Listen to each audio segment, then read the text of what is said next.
ইয়া রাসূলুল্লাহ, কিয়ামত কবে হবে আপনি আমাদেরকে একটু সুন্দর করে জানায়া দেন। আল্লাহর নবী বললেন, কিয়ামত কবে হবে আমি জানি না, কিয়ামতের দিন তারিখ সম্পর্কে আল্লাহ খুব ভালো খবর রাখেন। দুনিয়ার কোনো মানুষ বলতে পারবে না কিয়ামত কবে হবে।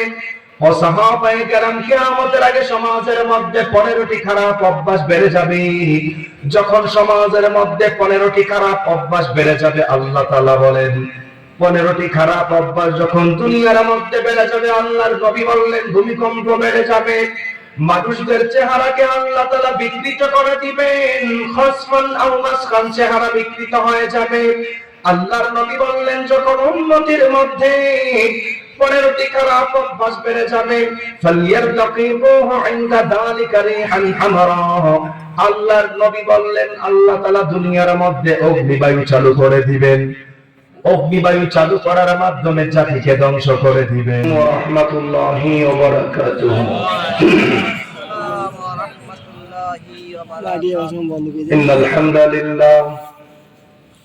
ইন্নাল হামদালিল্লাহি নাহমাদুহু ওয়া নাস্তাঈনুহু ওয়া নাস্তাগফিরুহু ওয়া নু'মিনু বিহি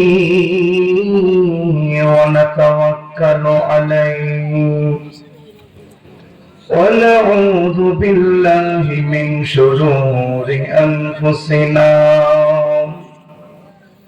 ومن سيئات أعمالنا، من يهده الله فلا مضل له ومن يضلل فلا هادي له، أي فلن تجد له وليا مرشدا. ونشهد أن لا إله إلا الله وحده لا شريك له،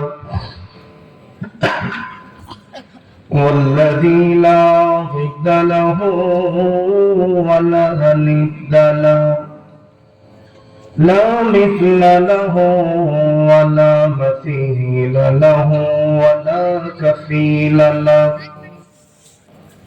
لا شبه له ولا شبيه له، لا ولد له ولا والد له، وهو الواحد الفرد الصمد، لم يلد ولم يولد ولم يكن له كفوا أحد. ونشهد أن سيدنا ونبينا وبشيرنا ونذيرنا وطبيبنا وطبيب أرواحنا محمدا عبد الله ورسوله، أرسله بالحق بشيرا ونذيرا وداعيا إلى الله بإذنه وسراجا منيرا. أما بعد، فقد قال الله تعالى في كلامه المجيد وفي فرقانه الحميد. أعوذ بالله من الشيطان الرجيم. بسم الله الرحمن الرحيم. يسألك الناس عن الساعة، قل إنما علمها عند الله. وقال النبي صلى الله عليه وسلم: يوشك أن يأتي على الناس زمان لا يبقى من الإسلام إلا اسمه ولا يبقى من القرآن إلا رسمه مساجدهم عامرة وهي خراب من الهدى علماؤهم شر من تحت أديب السماء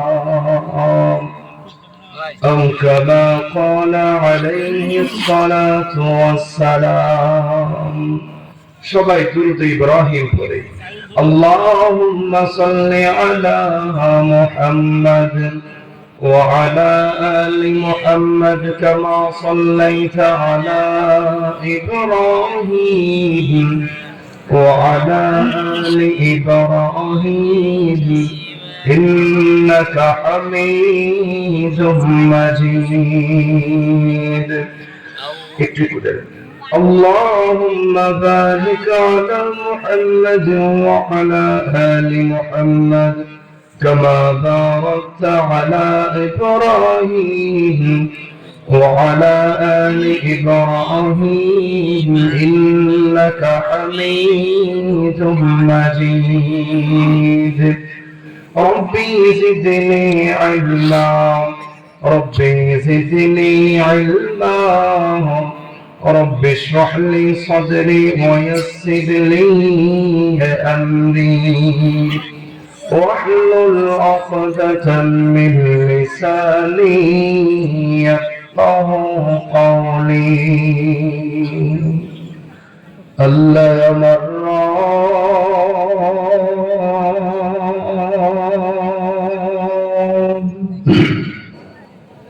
এই রবি আমার সব আল্লাহ আমার রব এই রবি আমার সব আল্লাহ আমার রব এই রবি আমার সব দমে দমে তনু মনে তারি অনুভব আল্লাহ আমার রব এই রবি আমার সব তোমার দুনিয়াতে আমি যেদিকে তাকাই অথই নিয়ামতে ডুবে আছি সবাই তোমার দুনিয়াতে আমি যেদিকে তাকাই অথই নিয়ামতে ডুবে আছি সবাই পাখালির সুরে শুনি তসবিহ কলরব তসবিহ কলরব আল্লাহ আমার রব এই রবি আমার সব দমে দমে তনু মনে তারি অনুভব তোমার মদদ পেলে আমি আল্লাহ কিছু চাই তোমার প্রেমের অনল আমি কি দিয়ে নিভাই যার হয়েছ তুমি তার নিজে পরাভব নিজে পরাভব আল্লাহ আমার রব এই রবি আমার সব দমে দমে তনু মনে তারি অনুভব আল্লাহ আমার রব সেই রবি আমার সব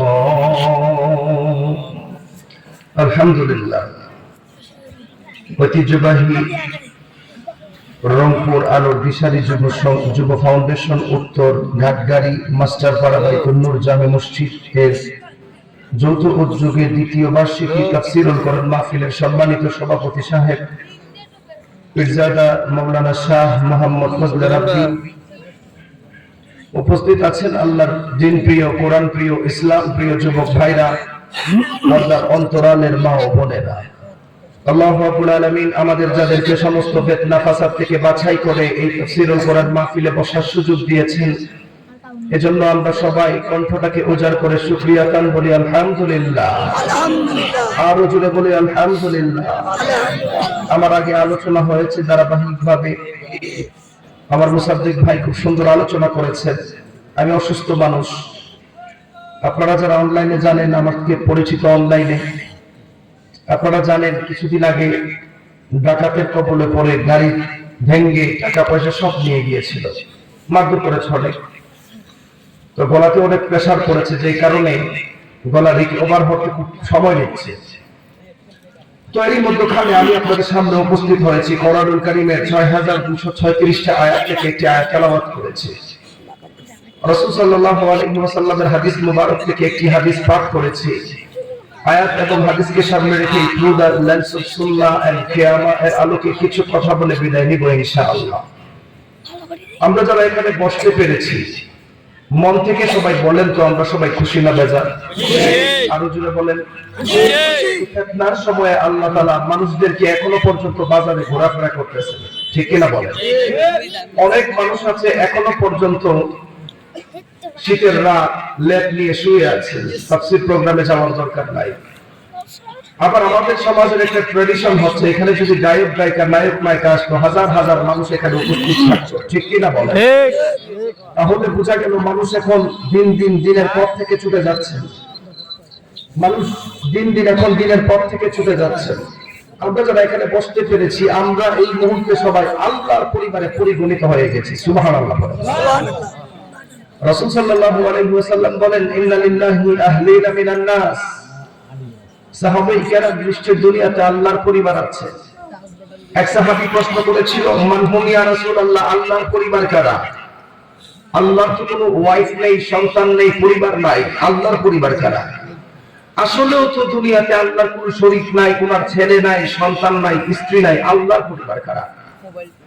রাসূল সাল্লাল্লাহু আলাইহি ওয়াসাল্লাম বলেন, হুম আহলুল কুরআনি আহলুল্লাহি ওয়া খাসাতুহু। যারা দুনিয়াতে কোরআনের সঙ্গে খাস, তারা সবাই আল্লাহর পরিবার। সুবহানাল্লাহ। এই হাদিস থেকে বোঝা গেল এই ফিতনার সময়ে আমরা যারা এখানে বসেছি, এই মুহূর্তে আমরা সবাই আল্লাহর পরিবারে পরিগণিত হয়ে গিয়েছি। তা আল্লাহর জিম্মায় আমরা যারা আছি, আমাদের আর কোনো টেনশন আছে? আরো জোরে বলেন। তো যতটুকু কথা বলবো আপনারা সবাই বসবেন তো ইনশাআল্লাহ। আমি আপনাদের সামনে যে আয়াত তেলাওয়াত করেছি, এই আয়াত এবং হাদিসকে সামনে রেখে বর্তমান প্রেক্ষাপট নিয়ে কিছু কথা বলবো, বাস্তব কিছু জিনিস। এখনই বাস্তব জিনিস শোনার পরে যখন আপনার উপর পড়ে যাবে, আপনারা রাগ করবেন না তো? কোরআন হাদিসের কথা বলতে গেলে যদি সমাজে কোনো সুদখোরের বিরুদ্ধে যায়, এটা আমার দেখার বিষয় না, ঠিক কিনা বলেন? কোরআন হাদিসের কথা বলতে গিয়ে যদি সমাজের কোনো জালেমের বিরুদ্ধে কথা হয়, তাকে গণার সময় আমাদের নাই, ঠিক কিনা বলেন? কোরআন হাদিসের কথা বলতে গিয়ে যদি সমাজের নেশাখোর, গাঁজাখোর, মদখোর, ইয়াবা ট্যাবলেট সেবনকারীর বিরুদ্ধে যায়, আমাদের দেখার সময় নাই, ঠিক কিনা বলেন? আমরা এমন এক সময় উপনীত হয়েছি যে সময়ের মধ্যে মানুষ এখন রন্ধ্রে রন্ধ্রে মানুষ ফিতনার সাথে লিপ্ত। ঘরের মধ্যে ফিতনা, বাহিরে ফিতনা, ইবাদত যেই জায়গা করেন মসজিদ, মসজিদের মধ্যে এখন ফিতনা ঢুকে গেছে, ঠিক কিনা বলেন? আসবে প্রত্যেকটা কথা আসার পরে আপনি দেখবেন, বলবেন আপনারা যে হুজুর মনে হয় চট্টগ্রাম থেকে আমাদের বিরুদ্ধে ওয়াজ সাজাচ্ছেন। না, আপনাদের সাথে আমার কোনো শত্রুতা নাই, আপনাদের সাথে আমার কোনো দুশ্মনী নাই। 1450 বছর আগে মুহাম্মদ সাল্লাল্লাহু আলাইহি ওয়াসাল্লাম হাদিসের মধ্যে যেই কথাগুলি তুলে ধরেছেন, সেই কথাগুলি বলা হবে। এখন মিলায়া নেওয়ার দায়িত্ব আপনাদের, ঠিক কিনা বলেন? নবীর কাছে কিছু কিছু মানুষ প্রশ্ন করতো, ইয়া রাসূলুল্লাহ বলেন কিয়ামত কবে হবে? নবী তখন বলেছেন, কিয়ামত কবে হবে আমি জানি না, কিন্তু কিয়ামতের আগে দুনিয়ার মধ্যে, সমাজের মধ্যে কয়েকটি বড় বড় সিস্টেম পাল্টে যাবে। কিয়ামতের জ্ঞান কার কাছে? সবাই বলেন, আরো জোরে বলেন, আল্লাহর কাছে। কিন্তু কিয়ামত হওয়ার আগে সমাজের মধ্যে কিছু পরিবর্তন ঘটবে। নবী সাহাবায়ে কেরামদেরকে সেই পরিবর্তনের ঘটনাটাই বিভিন্ন হাদিসের মধ্যে উল্লেখ করেছেন। কয়েকটা হাদিস ঘাটাঘাটি করে একসাথে করেছি আপনাদের জন্য। তাহলে বোঝা গেল কিয়ামত কবে হবে আল্লাহ জানে। দুনিয়ার United state of America, NASA গবেষণা যদি বলে কিয়ামত 2026 সালে হবে, এটা আপনারা বিশ্বাস করবেন কেউ? না। তাহলে দুনিয়ার কেউ কখন কিয়ামত হবে, কোন দিন হবে, দিন তারিখ আমরা জানি না। কিন্তু কিয়ামত হওয়ার আগে সমাজের মধ্যে সমাজ ব্যবস্থা কিরকম চেঞ্জ হবে, পারিবারিক ব্যবস্থা কিরকম চেঞ্জ হবে, ইলেকট্রিক মিডিয়ার ফাঁদ কিরকম হবে, স্বামী স্ত্রীর ব্যবহার কিরকম হবে, সন্তান তার মায়ের সঙ্গে ব্যবহার কিরকম করবেন, সেটা আল্লাহর নবী জানিয়ে দিয়েছেন। আল্লাহ রাব্বুল আলামিন কোরআন নাযিল করার মাধ্যমে দুনিয়ার মানুষদেরকে জানানো, এই কোরআন নাযিল করার মাধ্যমে আল্লাহ সমস্ত কিছুর সমাধান দিয়েছেন। এই কোরআন নাযিল করার মাধ্যমে রাষ্ট্র কেমন ভাবে চালাবেন আল্লাহ কোরআনের মধ্যে বর্ণনা করেছেন। সমাজকে কিভাবে আপনি পরিবর্তন করবেন আল্লাহ তাআলা সমাজ ব্যবস্থাও কোরআনের মধ্যে তুলে ধরেছেন। মানুষদের সঙ্গে চলার ক্ষেত্রে কমিউনিকেশন কেমন হবে আল্লাহ কোরআনে তুলে ধরেছেন। মুরব্বীদের সঙ্গে কেমন ভাবে ব্যবহার করবেন আল্লাহ কোরআনের মধ্যে তুলে ধরেছেন। অথচ আমাদের সমাজের মানুষ এখন কোরআন মানতে চায় না, নবীর হাদিস অনুযায়ী জীবন যাপন করতে চায় না। বিশ্ব নবী সাল্লাল্লাহু আলাইহি ওয়াসাল্লামের কাছে মানুষরা যখন হাজির হয়ে প্রশ্ন করত, ইয়া রাসূলুল্লাহ কিয়ামত কবে হবে, আপনি আমাদেরকে একটু সুন্দর করে জানায়া দেন। আল্লাহর নবী বললেন, কিয়ামত কবে হবে আমি জানি না, কিয়ামতের দিন তারিখ সম্পর্কে আল্লাহ খুব ভালো খবর রাখেন।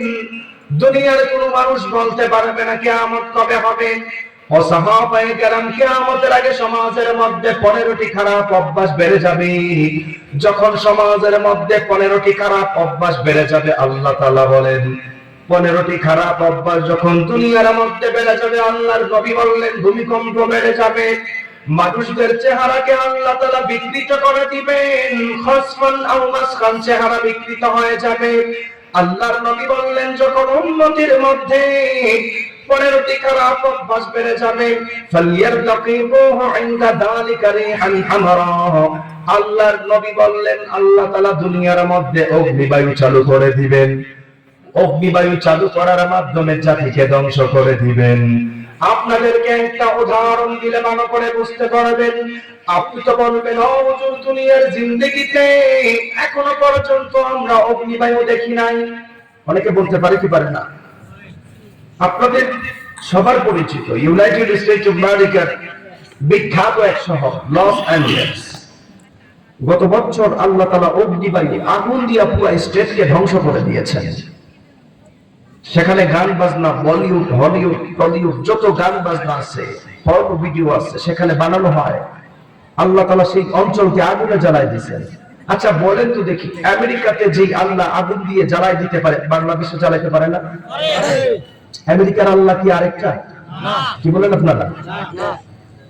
বিশ্ব নবী সাল্লাল্লাহু আলাইহি ওয়াসাল্লাম বললেন, ইযা ফাআলাত উম্মতি 15 খাসলাতান আল্লা বিহাল বালা, উম্মতের মধ্যে যখন 15টি খারাপ অভ্যাস বেড়ে যাবে, আল্লাহ তাআলা অগ্নিবায়ু চালু করবেন, উম্মতরা ধ্বংস হয়ে যাবে, মানুষদের চেহারা বিকৃত করবেন। এক সাহাবী আমার নবীকে বলল, মা হুন্না ইয়া রাসূলুল্লাহ, সেই 15টি খারাপ অভ্যাস সম্পর্কে আপনি আমাদেরকে জানায় দেন।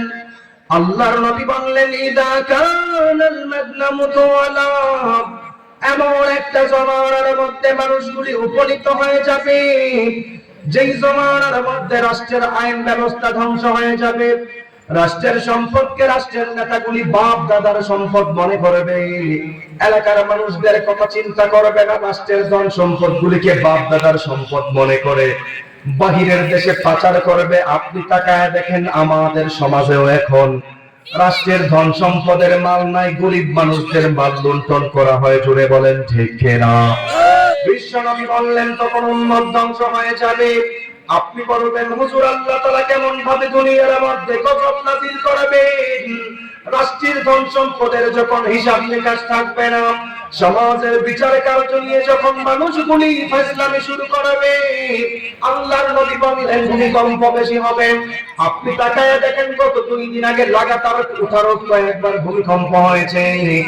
এর মাধ্যমেও বোঝা গেল বাংলাদেশের রাষ্ট্র ব্যবস্থা চালানোর ক্ষেত্রে বিচার ব্যবস্থার মধ্যে গাফলতি আছে না নাই? বিচার ব্যবস্থা কেমন হওয়া উচিত আপনাদেরকে একটা উদাহরণ দিলে বুঝবেন। বিশ্ব নবী সাল্লাল্লাহু আলাইহি ওয়াসাল্লামের জামানায় বিচার ব্যবস্থা কেমন হতো ভালো করে শোনেন। আল্লাহর নবী যখন রাষ্ট্র ব্যবস্থার দায়িত্ব ছিল, উনি কখনো মানুষদেরকে এক চোখে তেল দিয়ে বিচার করতেন না, অন্য চোখে পানি দিয়ে বিচার করতেন না। দুঃখজনক বিষয় হলো আমাদের সমাজের নেতা সাহেবগুলি ধনী মানুষদের বিচার করতে চায় না, গরিব মানুষদের বিচার করার জন্য পাগল হয়ে যায়, অত্যাচার করে দুর্বল মানুষের উপর বেশি অত্যাচার করে ধনী মানুষদের বিচার করতে চায় না। এমন মানুষ আছে না নাই?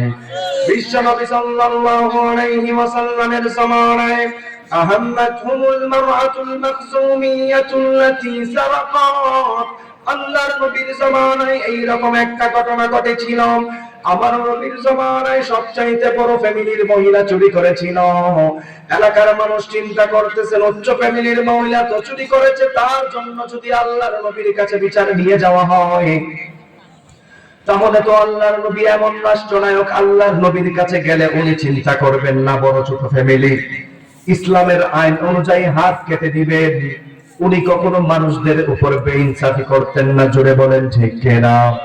এলাকার মানুষ চিন্তা করলেন মাইয়ুকাল্লিমু রাসূলুল্লাহি সাল্লাল্লাহু আলাইহি ওয়াসাল্লাম, আল্লাহর নবীর কাছে কে বিচার নিয়ে যাবে? এলাকার মানুষ ভয় পাচ্ছেন। বুখারীর বর্ণনায় এসেছে ওয়ামাইয়াজতারিউ আলাইহি ইল্লা উসামা ইবনে যায়েদ হিব্বু রাসূলিল্লাহ। বুখারীর বর্ণনায় এসেছে আমার নবী হাসান এবং হুসাইন রাদিয়াল্লাহু তাআলা আনহুর পরে উসামা ইবনে যায়েদ রাদিয়াল্লাহু তাআলা আনহুকে অধিক ভালোবাসতেন এলাকার মানুষগুলি। পরের দিন সকালবেলা উসামা ইবনে যায়েদ রাদিয়াল্লাহু তাআলা আনহুর কাছে হাজির হয়ে গেল। উসামাকে বলল, উসামা, এলাকার বড় ফ্যামিলির মহিলা চুরি করেছে, তার বিচার যদি আল্লাহর নবীর কাছে নিয়ে যাওয়া হয়, তাহলে তো তার হাত কেটে দেওয়া হবে, বড় ফ্যামিলির উপর দাগ লেগে যাবে, বিচারটা একটু কমানো যায় কিনা তুমি দেখো। আপনি জানলে অবাক হবে, উসামা ইবনে যায়েদ রাদিয়াল্লাহু তাআলা আনহু আমার নবীর দরবারে হাজির হয়ে গেল। ফাকাল্লামা রাসূলুল্লাহি সাল্লাল্লাহু আলাইহি ওয়াসাল্লাম, আমার নবীর দরবারে পুরো ঘটনাটা বললেন। আমার নবী তখন বললেন, উসামা, তোমার তো সাহস অনেক বড় হয়ে গিয়েছে, আল্লাহর আইনের ব্যাপারে তুমি আমার কাছে সুপারিশ করতেছো। আতাশফাউ ফি হাদ্দিন মিন হুদুদিল্লাহ, আল্লাহর আইনের ব্যাপারে কি তুমি আমার কাছে সুপারিশ করার জন্য আসছো নাকি? উসামা, আল্লাহর আইনের ব্যাপারে সুপারিশ করা যাবে না। আল্লাহর নবী যখন কওমা ফাখাতাবা সেখানে দাঁড়ায় গেল। আমার নবী বলল, আইয়ুহান নাস ইন্নামা যাল্লা মান কানা ক্বাবলাকুম, তোমাদের পূর্বের মানুষগুলি ধ্বংস হওয়ার অন্যতম একটা বিশেষ কারণ হলো ইযা সারাকা শারীফ তারাকুহু, যখন উচ্চ ফ্যামিলির মানুষরা চুরি করত তাদেরকে ছেড়ে দিত। ওয়া ইযা সারাকা দাঈফ ফীহিম আকামু আলাইহিল হাদ্দা, যখন দুর্বল ফ্যামিলির মানুষরা চুরি করত তাদের বিচার করার জন্য এলাকার নেতাগুলি পাগল হয়ে যেত। আপনার সমাজের সঙ্গে হাদিসটা মিলায়া নেন, এলাকার মধ্যে ধনী মানুষদের বিচার করতে পারে না, কিন্তু দুর্বল মানুষদের উপর নেতাগুলি বেশি জুলুম করে, এমন আমাদের সমাজে হয় কি হয় না? বিশ্বনবী সাল্লাল্লাহু আলাইহি ওয়াসাল্লাম বললেন, উম্মত তখন ধ্বংস হয়ে যাবে। আমার নবী এই কথা বলে ক্ষান্ত হন নাই। আমার নবী বললেন, আইয়ুহান নাস ইন্নামা যাল্লা মান কানা ক্বাবলাকুম, আমার তোমাদের পূর্বের মানুষগুলি ধ্বংস হওয়ার কারণ ছিল ধনী মানুষদের বিচার করতো না। আপনি তাকায় দেখেন বর্তমান সমাজেও পার্লামেন্টে বসে কোর্টায় পড়ে এলাকার ধন সম্পদ বাহিরের দেশে পাচার করে তাদের বিচার করতে পারে না, আর এলাকার ঢাপ চুলের পিছনে নেতাগুলি পাগল হয়ে লেগে যায়, এমন আছে না নাই? আমার নবী ওই সময় দাঁড়ায় কসম খেলেন, ওয়াইমুল্লাহ লাউ আন্না ফাতিমাতা বিনত মুহাম্মাদিন সাল্লাল্লাহু আলাইহি ওয়াসাল্লাম, আমি নবীর মেয়ে ফাতেমাও যদি চুরি করত, সারাকাত লাকাতা মুহাম্মাদুন ইয়াদাহা, এলাকার মানুষরা শুনে নাও, আমি নবীর মেয়ে ফাতেমাও যদি চুরি করত, দ্বিধাদ্বন্দ্ব না করে সঙ্গে সঙ্গে হাত কেটে দিতাম। সুবহানাল্লাহ, সুবহানাল্লাহ। তাহলে বোঝা গেল এই সমাজে ভূমিকম্প আসার পিছনে দায়ী আমরা, ঠিক কিনা? বিশ্বনবী সাল্লাল্লাহু আলাইহি ওয়াসাল্লামের কাছে সাহাবায়ে কেরাম প্রশ্ন করলেন, ইয়া রাসূলুল্লাহ, উম্মত ধ্বংস হওয়ার 15টি খারাপ অভ্যাসের মধ্যে দ্বিতীয় নাম্বার খারাপ অভ্যাস সম্পর্কে আপনি জানায় দেন। আপনি জানলে অবাক হবেন, বিশ্বনবী সাল্লাল্লাহু আলাইহি ওয়াসাল্লাম মানুষদেরকে জানানো উম্মত তখন ধ্বংস হবে, ওয়াল আমানাতু মাগনামা, যখন আমানতের খেয়ানত হবে।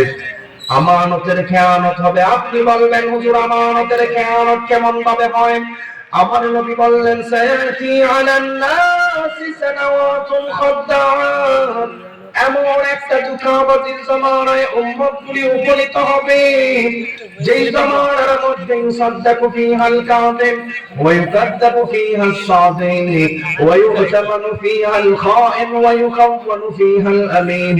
আল্লাহর নবী বললেন, এমন একটা জামানার মধ্যে মানুষগুলি উপনীত হয়ে যাবে যেই জামানার মধ্যে সত্যবাদী মিথ্যাবাদী যাচাই করতে পারবে না।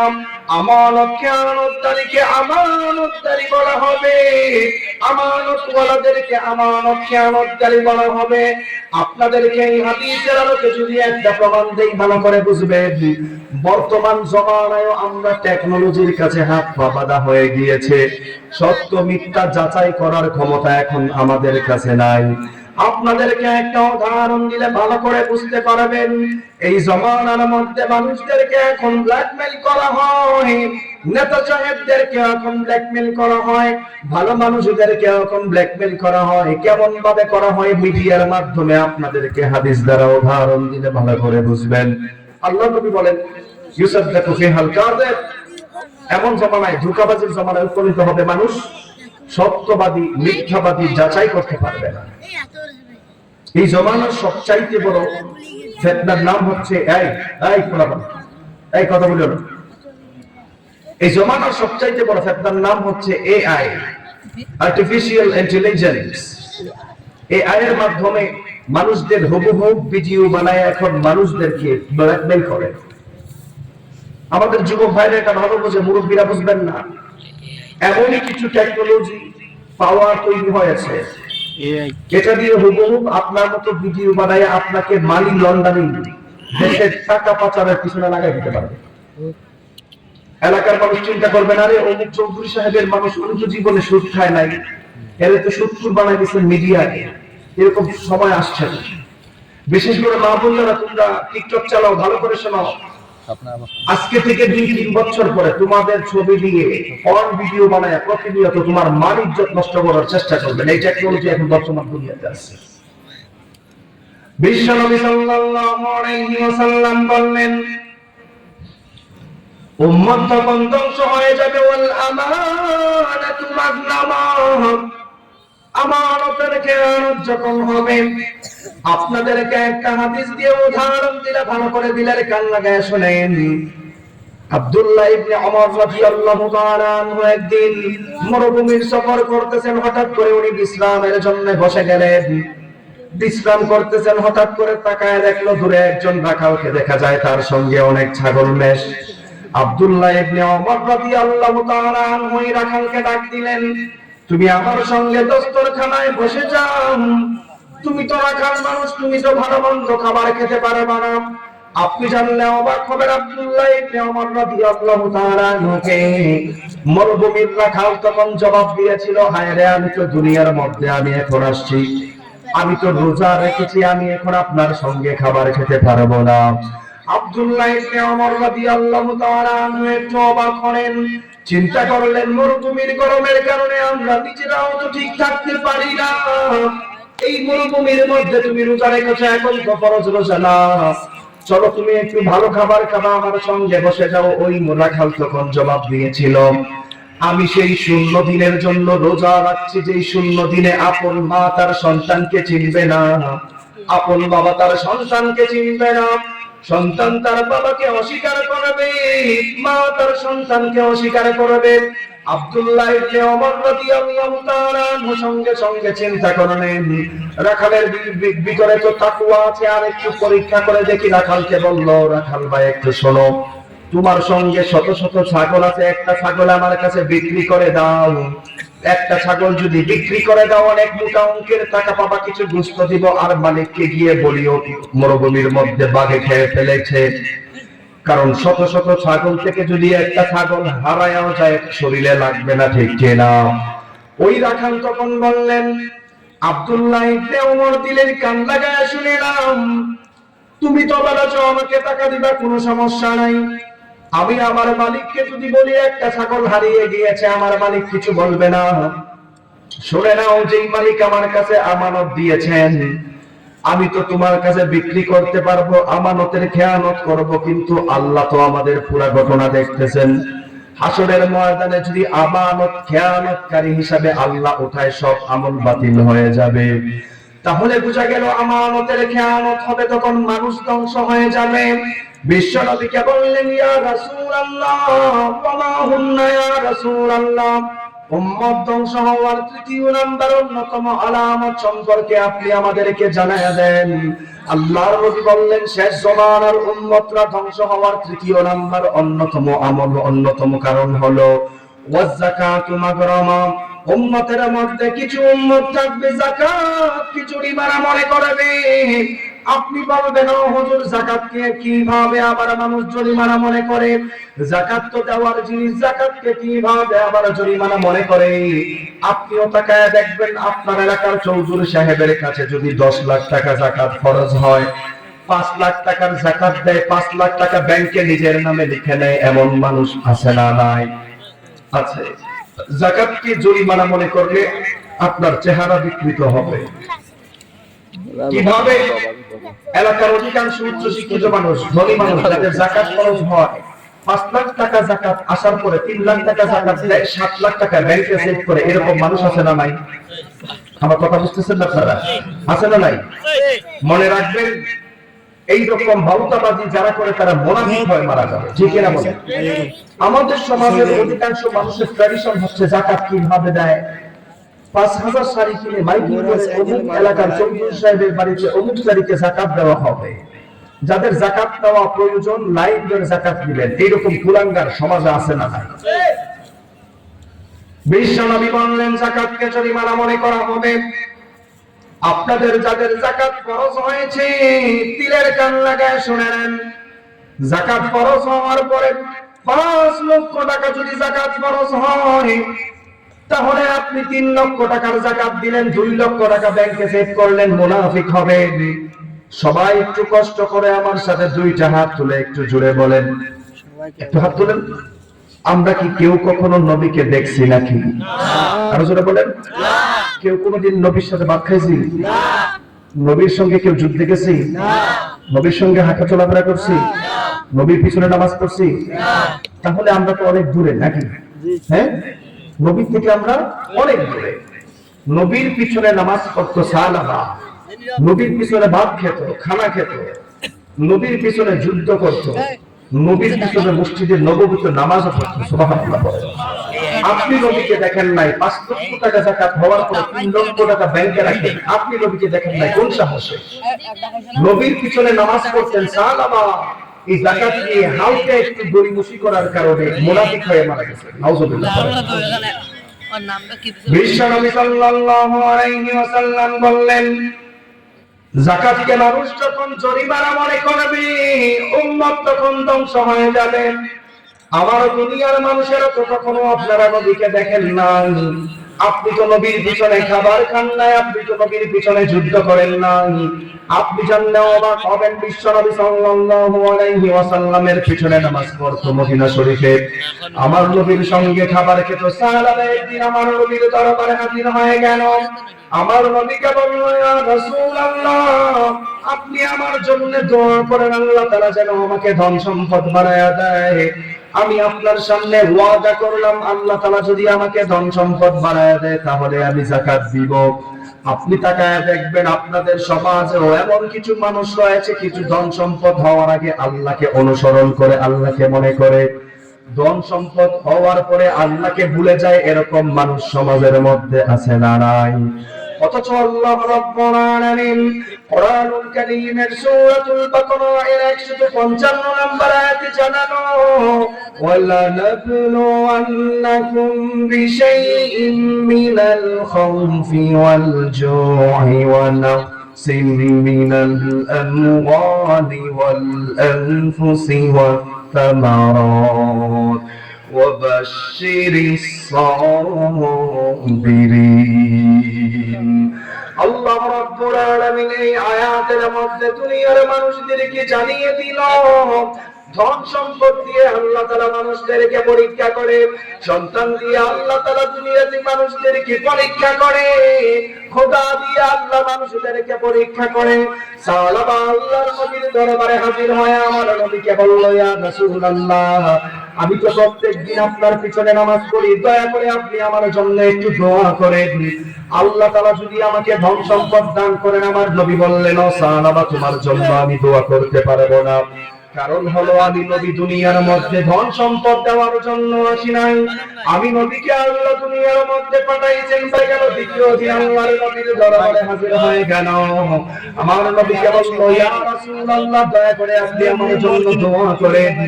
আল্লাহর নবী বললেন, আমি তোমার জন্য ধন সম্পদের দোয়া করতে পারবো না, চলে যাও। তৃতীয় দিন যখন সাহাবা আমার নবীর দরবারে হাজির হয়ে যায়, আমার নবীকে বলল, ইয়া রাসূলুল্লাহ, আপনার কাছে আমি ওয়াদা করলাম, আল্লাহ যদি আমাকে ধন সম্পদ দান করে আমি দান করব। তাহলে বোঝা গেল ধন সম্পদ হওয়ার পরে যারা আল্লাহ ওয়ালা হয়, তাই ধন সম্পদ আল্লাহর পক্ষ থেকে মানুষদের জন্য রহমত। আর যেই ধন সম্পদ হওয়ার পরে মানুষরা আল্লাহর রাস্তায় থেকে দূরে চলে যায়, ওই ধন সম্পদ স্বয়ং আল্লাহর পক্ষ থেকে গজব। জুড়ে বলেন ঠিক কিনা? আল্লাহর পক্ষ থেকে গজব। তৃতীয় দিন নবী দোয়া করেন, আল্লাহ সাহাবার ব্যবসা বড় করেন। নবী দোয়া করছেন, ব্যবসা বড় হবে কি হবে না বলেন তো দেখি? হয়েছে। নবী যখন দোয়া করলেন, ব্যবসা বড় হয়েছে। সাহাবা মদিনা শহর থেকে বের হয়ে যায়, মদিনা শহর থেকে বের হয়ে ওদূরে ব্যবসা শুরু করেছেন। আপনি জানলে অবাক হবেন যে সাহাবা নবীর পিছনে নামাজ পড়েন। আপনি তো নবীর পিছনে নামাজ পড়েন নাই। আপনাদেরকে ভালো করে বলতেছে, শোনেন, আপনি নবীকে দেখেন নাই, আমি নবীকে দেখি নাই। সাহাবা নবীর পিছনে নামাজ পড়ার পরে, ধন সম্পদ হওয়ার পরে, দূরে যাওয়ার পরে কিছুদিন পরে ঠিক মতো 5 ওয়াক্ত নামাজ জামাতের সঙ্গে পড়তে পারে না। নাউজুবিল্লাহ বলবেন না? নবীর পিছনে নামাজ পড়তো, কিন্তু ধন সম্পদ হওয়ার পরে এখন আর 5 ওয়াক্ত নামাজ পড়ার জন্য মসজিদে আসতে। একদিন আমার নবী প্রশ্ন করলেন, সাহাবাকে তো এখন মসজিদে দেখা যায় না। সাহাবায়ে কেরাম আমার নবীকে বলল, ইয়া রাসূলুল্লাহ, সাহাবার ব্যবসা বড় হওয়ার কারণে এখন আর ঠিক মতো 5 ওয়াক্ত নামাজ পড়তে পারে না। তাহলে বোঝা গেল ধন সম্পদ হওয়ার পরে যারা মসজিদ মাদ্রাসা ছেড়ে দেয়, তাদের জন্য আল্লাহর পক্ষ থেকে ধন সম্পদ গজব হয়ে যায়। আর ধন সম্পদ হওয়ার পরে যেই সমস্ত মানুষ মাদ্রাসা এবং মসজিদ মাদ্রাসামুখী হয়ে যায়, এটা আল্লাহর পক্ষ থেকে রহমত হয়। কিছুদিন পর আমার নবী আবার প্রশ্ন করলেন, সাহাবাকে তো এখন আর মসজিদে দেখা যায় না। সাহাবায়ে কেরাম আমার নবীকে বলল, ইয়া রাসূলুল্লাহ, সাহাবা 5 ওয়াক্ত নামাজ পড়বে দূরের কথা, ধন সম্পদ হওয়ার পরে এখন জুমার নামাজই পড়তে পারে না। নাউজুবিল্লাহ। ধন সম্পদ হওয়ার পরে এখন আর জুমার নামাজ পড়তে পারেন না। সঙ্গে সঙ্গে নবী কষ্ট পেলেন। আপনি তো নবীকে দেখেন নাই, আপনার কোয়ালিটি কোয়ান্টিটি আলাদা করেন। সাহাবা নবীকে দেখেছিল, নবীর পিছনে খাবার খেয়েছিল, জুমার নামাজ পড়তে আসে না। আল্লাহ নবী কষ্ট পেয়েছেন। ওই দিন হঠাৎ করে আল্লাহ তাআলা আয়াত নাযিল করে বলল, নবী হে, যারা মুসলিম রয়েছে তাদের থেকে আপনি যাকাত দেন। সুবহানাল্লাহ। বিশ্ব নবীর উপর যখন আয়াত নাযিল হয়ে যায়, আমার নবীকে বলল, যাদের উপর যাকাত ফরজ হয়েছে, যাদের উপর যাকাত ফরজ হয়েছে, তাদের থেকে আপনি যাকাত নিয়ে নেন। আল্লাহর নবী পরের দিন লিস্ট করলেন কার কার থেকে যাকাত নেওয়ার প্রয়োজন। আপনি জানলে অবাক হবেন যে সাহাবা আল্লাহর নবীর দরবারে আকুতি বিনতি করে আল্লাহর নবীর পক্ষ থেকে দোয়া নিয়েছিল।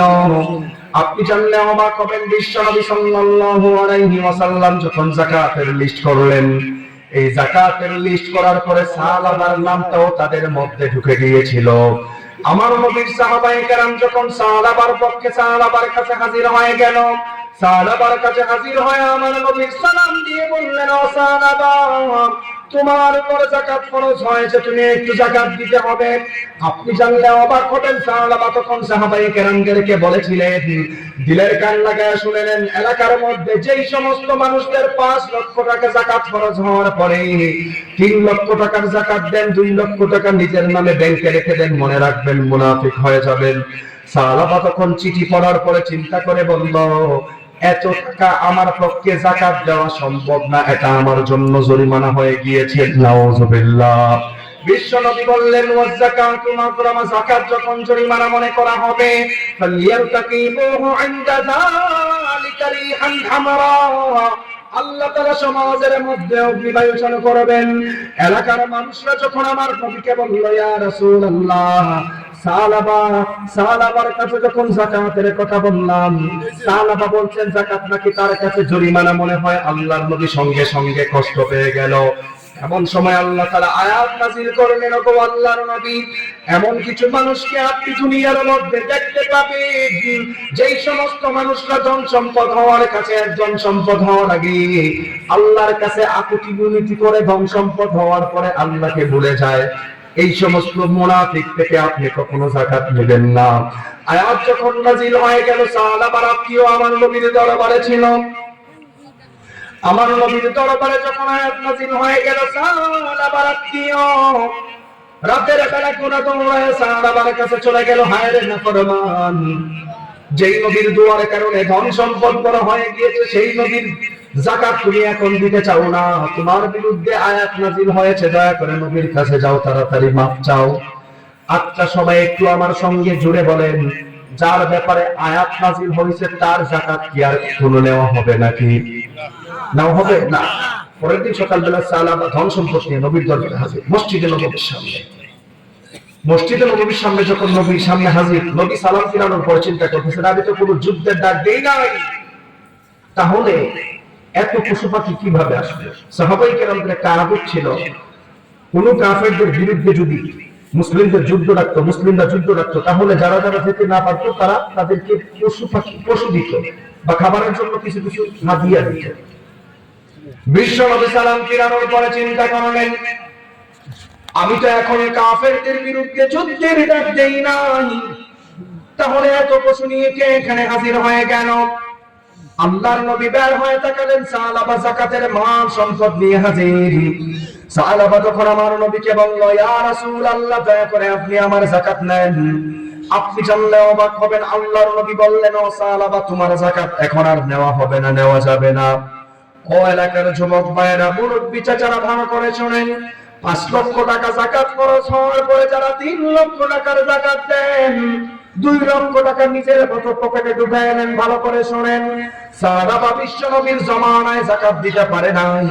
আল্লাহর নবী দুনিয়া ত্যাগ করলেন, আবু বকর রাদিয়াল্লাহু তাআলা আনহুর খেলাফতকালে সাহাবা যখন হাজির হয়ে গেল, বলল, আবু বকর, দয়া করে তুমি আমার যাকাত নাও। আচ্ছা বলেন তো দেখি, যেই নবী যাকাত নেয় নাই, আবু বকর কি সেই যাকাত নেওয়ার ক্ষমতা রাখে নাকি? আবু বকর রাদিয়াল্লাহু তাআলা আনহু বলল, সাহাবারে শোনো, আমার নবী তোমার যাকাত নেয় না, আমি আবু বকর তোমার যাকাত নিতে পারবো না, তুমি চলে যাও। আবু বকর রাদিয়াল্লাহু তাআলা আনহুর জামানা শেষ হয়ে গেল। এরপরে ওমর রাদিয়াল্লাহু তাআলা আনহুর জামানায় যখন সাহাবা দ্বিগুণ সম্পদ নিয়ে হাজির হয়ে যায়, ওমর রাদিয়াল্লাহু তাআলা আনহুকে বললেন, খলিফাতুল মুসলিমিন ওমর, দয়া করে আপনি আমার যাকাতটা গ্রহণ করেন। ওমর রাদিয়াল্লাহু তাআলা আনহু তখন বললেন, বিশ্বনবী তোমার যাকাত নেয় নাই, আবু বকর তোমার যাকাত নেয় নাই, আমি ওমর তোমার যাকাত দিতে পারবো না, চলে যাও। ওসমান রাদিয়াল্লাহু তাআলা আনহুর জামানায় সেই সাহাবা যাকাত না দিয়ে মুনাফিক হয়ে মারা গিয়েছে। নাউজুবিল্লাহ। নবীর পিছনে নামাজ পড়তো, আরে ভাই আপনি তো নবীর পিছনে খাবারও খান নাই, তো যাকাত দিয়ে বন্দামি করা যাবে? কি বলেন? যাকাতকে জরিমানা মনে করা যাবে না। যদি জরিমানা মনে করেন, দুনিয়াতে ভূমিকম্প হবে। এবার আসেন আমার নবীকে প্রশ্ন করলেন, ওমা হুন্না ইয়া রাসূলুল্লাহ, উম্মত ধ্বংস হওয়ার সবচাইতে খারাপ অভ্যাসটা কি হবে? আল্লাহর নবী বললেন, ওয়ারতাফাতিল আসওয়াত ফিল মাসাজিদ, মসজিদের মধ্যে হাঙ্গামা শুরু হয়ে যাবে, মসজিদের মধ্যে হাঙ্গামা শুরু হয়ে যাবে। বিশ্বনবী সাল্লাল্লাহু আলাইহি ওয়াসাল্লামকে প্রশ্ন করা হলো, ইয়া রাসূলুল্লাহ, মসজিদ তো ইবাদত করার জায়গা, মসজিদে আবার কিভাবে হাঙ্গামা শুরু হয়ে যাবে? আল্লাহর নবী বললেন, শেষ জামানার মসজিদের কমিটি হবে এলাকার সবচাইতে বড় সুদখোর আর ঘুষখোরগুলি, এলাকার চোরবাটপারগুলি মসজিদ কমিটি হবে। আপনি তাকায় দেখেন, আমাদের সমাজের অধিকাংশ মসজিদ কমিটি এখন সুদখোর আর ঘুষখোরে ভরা। ইমাম সাহেবরা সুদের কথা বললে সুদখোররা মসজিদের ইমামকে ধমক দেয়, এমন আছে না নাই? বিশ্বনবী সাল্লাল্লাহু আলাইহি ওয়াসাল্লাম বললেন, ইউশিকু আইয়াতিয়া আলান নাসি জামান, এমন একটা জমানার মধ্যে মানুষগুলি উপনীত হয়ে যাবে যেই জমানার মধ্যে লা ইয়াবকা মিনাল ইসলামি ইল্লা ইসমুহু, ইসলাম শুধু নামে থাকবে, ইসলাম কাজে থাকবে না। ওয়ালা ইয়াবকা মিনাল কুরআনি ইল্লা রাসমুহু, কোরআন শুধু অক্ষর থাকবে, কোরআনের আইন থাকবে না। এরপরে আল্লাহর নবী বললেন, মাসাজিদুহুম আমিরাতুন ওয়া হিয়া খারাবুম মিনাল হুদা, শেষ জামানার মসজিদগুলো হেদায়েত শূন্য হয়ে যাবে। সাহাবায়ে কেরাম আমার নবীকে বলল, ইয়া রাসূলুল্লাহ, মসজিদ তো ইবাদত করার জায়গা, মসজিদ আবার কিভাবে ওয়া হিয়া খারাবুম মিনাল হুদা হেদায়েত শূন্য হয়ে যাবে? আল্লাহর নবী বললেন, শেষ জামানার মসজিদগুলি যারা পরিচালনা করবেন, উলুন আহলুল ফিসকি ফিল মাসাজিদ, এলাকার খারাপ মানুষগুলি মসজিদের কমিটি হবে। জোরে বলেন ঠিক কি না? এলাকার সুদখোর, ঘুষখোর, বাটপার এখন মসজিদ কমিটি হয়, ঠিক কি না বলেন? ইমাম সাহেব যদি সুদের কথা বলে, তাহলে সুদখোর সভাপতি গলা কাশি দেয়, হুজুর আমি তো এলাকার সুদখোর সভাপতি, আপনি সাবধানে কথা বলেন। ইমাম সাহেব যদি সুদের ওয়াজ শেষ করে ঘুষে ঢুকে যায়, সেক্রেটারির মন খারাপ। এবার সেক্রেটারিকে যদি বাঁচাইতে গিয়ে পরকীয়ার ওয়াজ করে, কেশিয়ার তো এলাকার সবচাইতে বড় নারী করে, আছে না এরকম? সারা বাংলাদেশটা ধ্বংস হয়েছে মসজিদ কমিটি যখন সুদখোর আর ঘুষখোর ঢুকে গেছে, ঠিক কিনা বলে?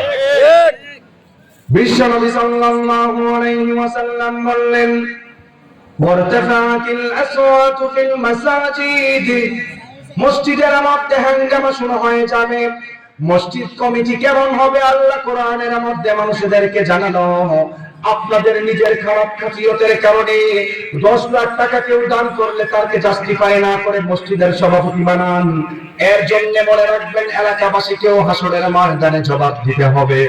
মসজিদ কমিটি হবে গরিব হোক আল্লাহওয়ালা, আল্লাহকে যারা বিশ্বাস করে তারা হবে। জোরে বলেন ঠিক কিনা? রব্বুল আলামিন বললেন, ইন্নামা ইয়া'মুরু মাসাজিদাল্লাহি মান আমানা বিল্লাহি ওয়াল ইয়াউমিল আখির ওয়া আকামাস সালাতা ওয়া আতাজ যাকাতা ওয়া লাম ইয়াখশা ইল্লাল্লাহ فعسى أن يكونوا من المهتدين। আল্লাহ তাআলা বললেন, মসজিদ কমিটি কারা হবে? তাদের কয়েকটি বিশেষ গুণ থাকবে। ইন্নামা ইয়া'মুরু মাসাজিদাল্লাহি মান আমানা বিল্লাহ, এক নাম্বার যারা আল্লাহকে বিশ্বাস করে, আল্লাহু আকবার বলেন। মসজিদ কমিটি যারা হবে, ইন্নামা ইয়া'মুরু মাসাজিদাল্লাহি মান আমানা বিল্লাহ, যারা আল্লাহর উপর ঈমান এনেছে। দ্বিতীয় নাম্বার, ওয়াল ইয়াউমিল আখির, শেষ জামানা, in the day of judgement. সমাজের মসজিদ কমিটি হলো এলাকার সবচাইতে বড় বেনামাজি। চতুর্থ নাম্বার, আল্লাহ তাআলা বললেন মসজিদ কমিটির চতুর্থ নাম্বার গুণ হবে ওয়া আকামাস সালাতা ওয়া আতাজ যাকাত, যাকাত ঠিকমতো দিবে। দুঃখজনক বিষয় হলো আমাদের সমাজের মসজিদ কমিটি এখন নিজেই যাকাত দেয় না, নামাজও পড়ে না, এলাকাতে সুদের কারবারি করে, এমন আছে না নাই? মসজিদ কমিটির পঞ্চম নাম্বার গুণ কি হবে? কোরআনুল কারীমের মধ্যে আল্লাহ তাআলা জানিয়ে দিল, ওয়ালাম ইয়াখশা ইল্লাল্লাহ, আল্লাহ ছাড়া অন্য কাউকে ভয় পাবে না। দুঃখজনক বিষয় হলো এখনের অধিকাংশ মসজিদ কমিটি আছে ঠিকমতো আল্লাহকেই বিশ্বাস করে না, ঠিক কিনা বলেন? তাহলে মসজিদ কমিটি কারা হবে বলেন তো দেখি? মসজিদ কমিটি সুদখোর হওয়ার পিছনে দায়ী কারা? এই ওয়াজ কেউ করে না। এখন মসজিদ কমিটির কথা বলছি না হুজুর, সবাই কিন্তু একটু কথা বলতেছে। মসজিদ কমিটি সুদখোর হওয়ার পিছনে দায়ী কারা?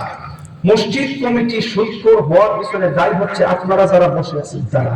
ঠিক রাগ করছেন কেউ? নিজের উপর করছেন নাকি? আপনাদের আমাদের সবচাইতে বড় খারাপ টেন্ডেন্সি, খারাপ স্বভাব হচ্ছে এলাকার কেউ সুদখোর যদি আসার পরে 10 লাখ টাকা মসজিদে দান করে, স্যার ঠিক আছে সুদখোর ঘুষখোর দেখার বিষয় না, এরা মসজিদ কমিটি বানায়, ঠিক কিনা বলেন? 5 লাখ টাকা যখন ঘুষের টাকা আইনা দেয়, আপনি তো চিন্তা করতেছেন অমুক সরকারি অফিসার 5 লাখ টাকা মসজিদে টাইলস দিছে, তারা তো মসজিদ কমিটি সভাপতি বানায়, সেক্রেটারি বানায় দেন। আপনি একবারও জাস্টিফাই করেন নাই।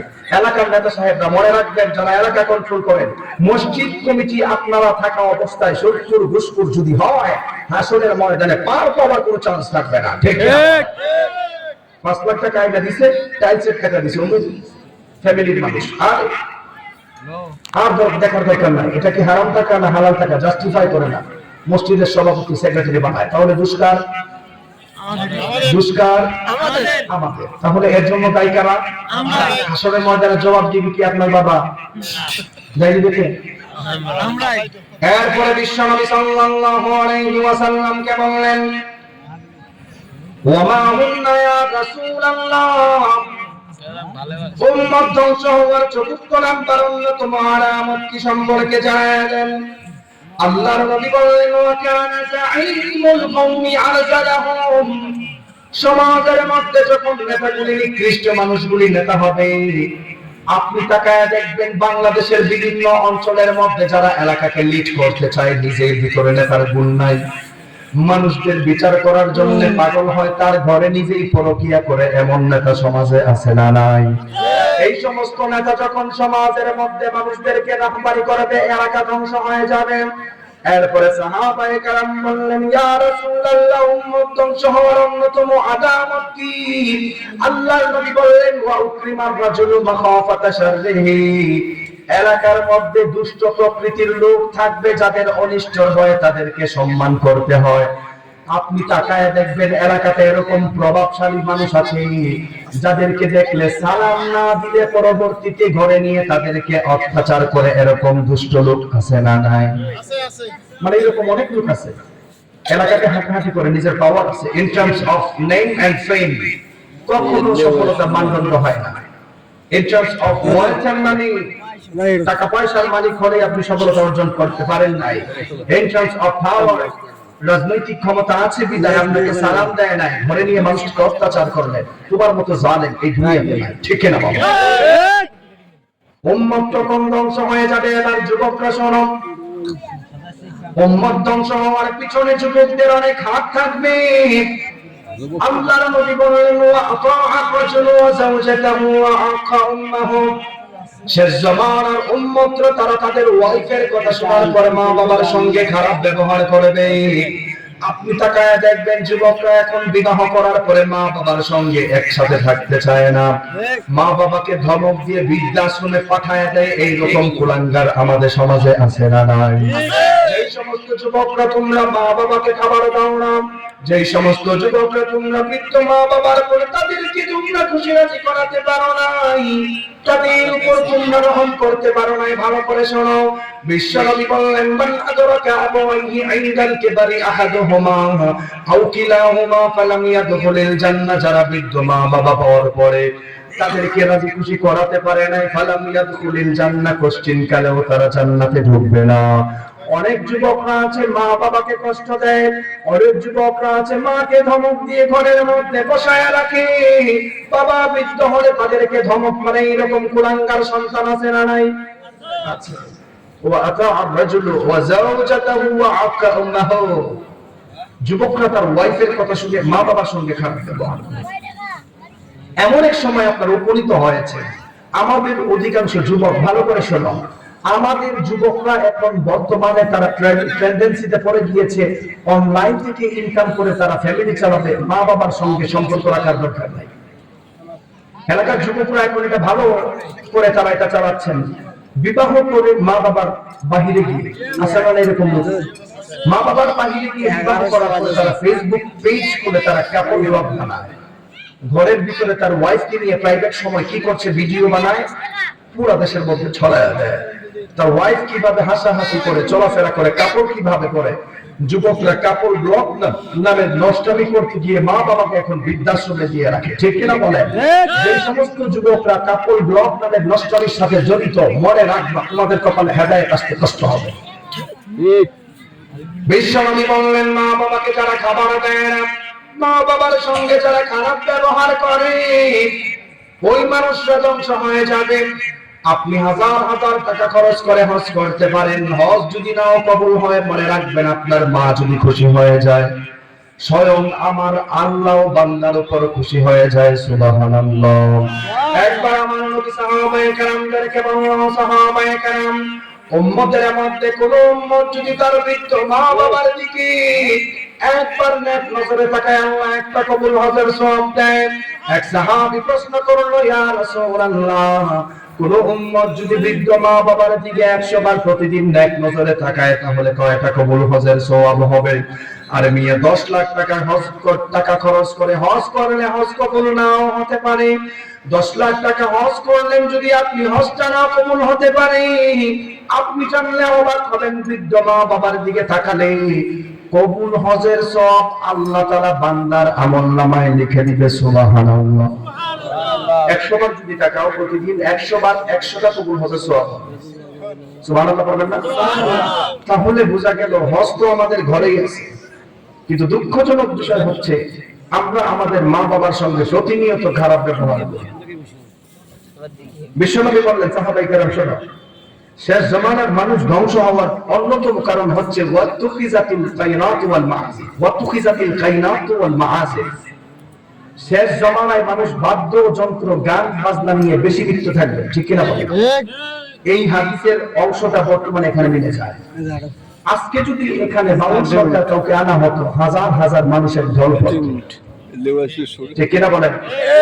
আজকে যদি এখানে মঞ্চে মমতাজকে ডান্স করানো হতো, উলঙ্গ নারীকে ডান্স করানো হতো, এলাকার যুবকরা ঘোরাঘুরি করতো সবাই। কিন্তু কোরআনের তাফসীর মানুষ শুনতে চায় না। আল্লাহর নবী বলেন, ওয়াতুখিজাতিল কায়নাত ওয়াল মাআসি। যখন দিন বিরোধী শিক্ষা ব্যবস্থা চালু হবে, গান বাজনা সমাজের মধ্যে লিপ্ত হয়ে যাবে মানুষ, আল্লাহ তাআলা মানুষদের চেহারা বিকৃত করবেন। আপনি করবেন, হুজুর মানুষদের চেহারা আল্লাহ এই পর্যন্ত কেউ বিকৃত করছে কিনা একটু দেখান। এরকম প্রশ্ন করলে উত্তর কি শুনেন? আজকে থেকে 2 বছর আগে ইউনাইটেড স্টেট অফ আমেরিকার বিখ্যাত একজন পপ তারকা $10 লাখ ইউজ করে তার চেহারাকে মানুষের চেহারা থেকে বিড়ালের চেহারা বানিয়েছে। নজরুল্লাহ বলবেন না? আল্লাহ তাআলা মানুষের চেহারা বিকৃত করবেন। পরে মানুষ এখন মানুষ থাকতে চায় না, মানুষ এখন আন্তর্জাতিক জানোয়ার বনে গেছে, ঠিক কিনা বলেন? গত 2 বছর আগে কান্ট্রি রিটার্স এর একটি তথ্য আপনাদেরকে দিই। পৃথিবীর বড় বড় 10টা হিংস্র প্রাণীর লিস্ট করা হয়েছিল। সর্বপ্রথম হিংস্র প্রাণীর লিস্টের মধ্যে মশা তার নাম লিখিয়েছেন। যে মশার কামড়ে 7.5 লক্ষ মানুষ সারা পৃথিবীতে প্রতি বছর মারা যায়। পৃথিবীর সবচাইতে হিংস্র প্রাণীর নাম কি? মশা। যারা থাপ্পড় দিলে হাড্ডি গুড্ডি ভেঙে একদম ছারখার হয়ে যায়। পৃথিবীর 2য় নাম্বার সবচাইতে হিংস্র প্রাণী হচ্ছে মানুষ, যাদের দাঙ্গা হাঙ্গামার কারণে সারা পৃথিবীতে 4.5 লক্ষ মানুষ প্রতি বছর মারা যায়। পৃথিবীর 3য় নাম্বার সবচাইতে হিংস্র প্রাণীর লিস্টের মধ্যে নাম লেখা হয়েছে সাপ, যার কামড়ের মধ্যে সারা পৃথিবীতে 2.5 লক্ষ মানুষ মারা যায়। পৃথিবীর 4র্থ নাম্বার হিংস্র প্রাণীর লিস্টের মধ্যে নাম লিখিয়েছেন কুকুর, যাদের আঁচড়ের কারণে, কামড়ের কারণে সারা পৃথিবীতে মানুষ 1.5 লক্ষ মানুষ মারা যায়। আপনি বলবেন, হুজুর কিয়ামতের আলামতের সঙ্গে পপুলেশন গবেষণার সম্পর্ক কি? এই গবেষণার সম্পর্ক কি? আপনি জানলে অবাক হবেন। আল্লাহ তাআলা বলেন, ওয়াসিনি ওয়াজাইতুন ওয়াতুরি সিনিনা ওয়া হাদাল বালাদিল আমিন লাকাদ খালাকনাল ইনসানা ফি আহসানি তাকওয়িম। কয়েক জায়গার কসম খেয়ে আল্লাহ তাআলা বলছেন, আমি মানুষদেরকে উত্তম স্ট্রাকচার দিয়ে বানাইলাম। সুবহানাল্লাহ বলেন। এই গবেষণায় দেখা গেছে পৃথিবীর হিংস্র প্রাণী মশা আমার দুঃখ নাই, কিন্তু পৃথিবীর হিংস্র প্রাণী মানুষ কেন হবে, ঠিক কিনা বলেন? এই বছরের গবেষণায় দেখা গিয়েছে পৃথিবীর 1ম নাম্বার হিংস্র প্রাণী হচ্ছে মানুষ। আপনার আমার দাঙ্গা হাঙ্গামার কারণে প্রতি বছর 7.5 লাখের উপর মানুষ মারা যায়। আছে না এরকম? আপনাদের কাছে খারাপ লাগতেছে?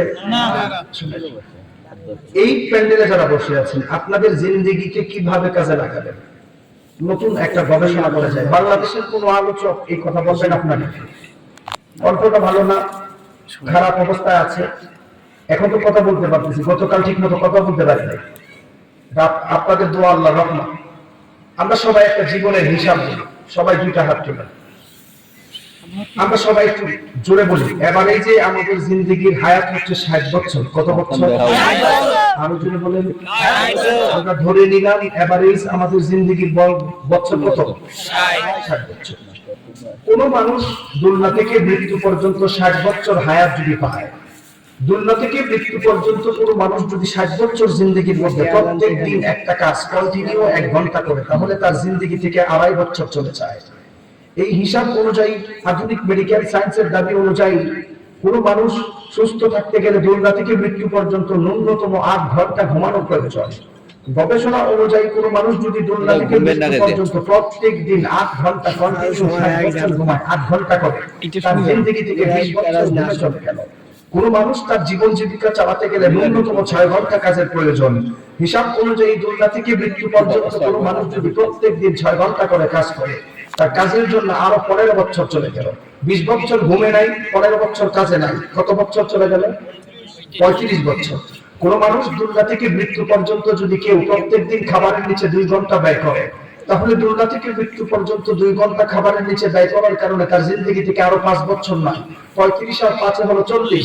কোন মানুষ দুনিয়া থেকে মৃত্যু পর্যন্ত 60 বছর জিন্দেগিতে 2 ঘন্টা যদি উজু ইস্তেঞ্জা এরকম কাজে ব্যবহার করে, আরো 5 বছর চলে গেল। 45 বছর।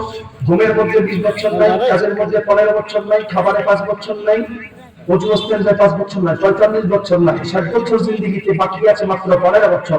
দুঃখজনক বিষয় হচ্ছে আমাদের বাঙালি মানুষ এমন অলস জাতি, দিনে 24 ঘন্টার মধ্যে 10 ঘন্টায় মানুষের গীবত করে। ঠিক কিনা বলেন? তাফসীর প্রোগ্রাম বলে মানুষ ঘোরাঘুরি করে। তাহলে বোঝা গেল এই হিসাব অনুযায়ী 60 বছর জিন্দেগি আমাদের বৃথা।